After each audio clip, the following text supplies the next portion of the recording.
রাজবাড়ির পাংশা ও কালুখালীতে পুরোদমে চলছে পাট ধোয়ার কাজ। তবুও কৃষকদের কপালে চিন্তার ভাঁজ, কমছে পাটের দাম। রাজবাড়ী জেলার পাংশা ও কালুখালী উপজেলার বিভিন্ন এলাকায় এখন পুরোদমে চলছে পাট ধোয়ার কাজ।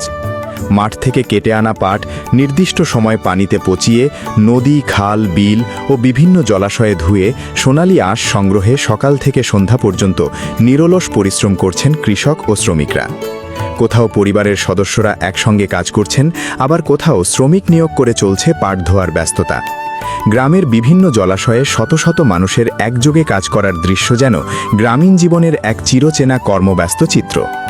কৃষকদের সঙ্গে কথা বলে জানা যায়, ভালো মানের আঁশ পাওয়ার জন্য সঠিক সময়ে পাট ধোয়া ও রোদে শুকানোর ওপর বিশেষ গুরুত্ব দিচ্ছেন তারা।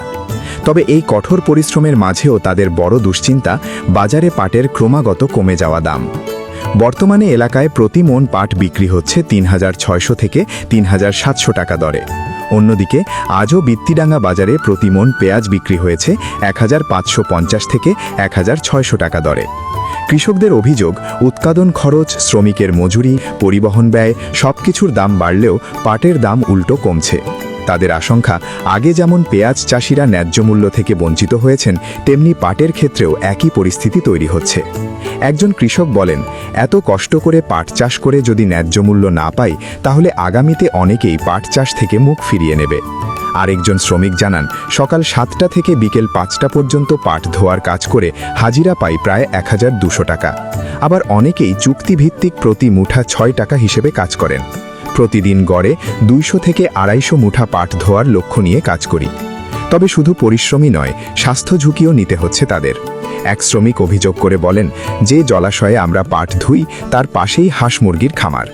সেখানকার ময়লা পানিতে পড়ে, গোয়াল ঘরের নালাও এই জলাশয়ে এসে মিশেছে। এমনকি মাঝে মাঝে টয়লেট পরিষ্কারের বর্জ্যও এখানে ফেলা হয়। দুর্গন্ধ আর অস্বাস্থ্যকর পরিবেশের মধ্যেই জীবিকার তাগিদে আমাদের কাজ করতে হয়। অনেকের কণ্ঠে শোনা যায় সংগ্রামের গল্প। একজন কৃষকের সন্তান বলেন, আমার বাবা একজন কৃষক, তাই এই পানিতে নামতে আমার কোনো লজ্জা নেই। কৃষকের সন্তান হিসেবে পরিশ্রমই আমার গর্ব, আর কৃষি আমার পরিচয়। দুর্গন্ধযুক্ত পচা পানিতে ঘন্টার পর ঘন্টা দাঁড়িয়ে থেকে সোনালী আঁশ ঘরে তুলছেন তারা। কষ্ট আছে, দুর্গন্ধ আছে, তবুও পরিবারের মুখে হাসি ফোটানোর আশায় থেমে নেই তাদের জীবনযুদ্ধ। স্থানীয় কৃষকদের দাবি, পাট বাংলাদেশের অন্যতম অর্থকারী ফসল। তাই উৎপাদনের পাশাপাশি কৃষকদের ন্যায্য মূল্য নিশ্চিত করা, বাজারে স্থিতিশীলতা বজায় রাখা ও কৃষিবান্ধব নীতিমালা বাস্তবায়ন করা জরুরি।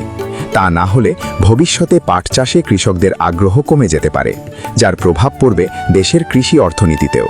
কৃষকদের একটাই দাবি, কষ্টের এই সোনালী ফসলের ন্যায্য মূল্য নিশ্চিত হোক। তাহলেই বাঁচবে কৃষক, টিকে থাকবে বাংলার ঐতিহ্যবাহী সোনালী আঁশ। News desk, PHN news.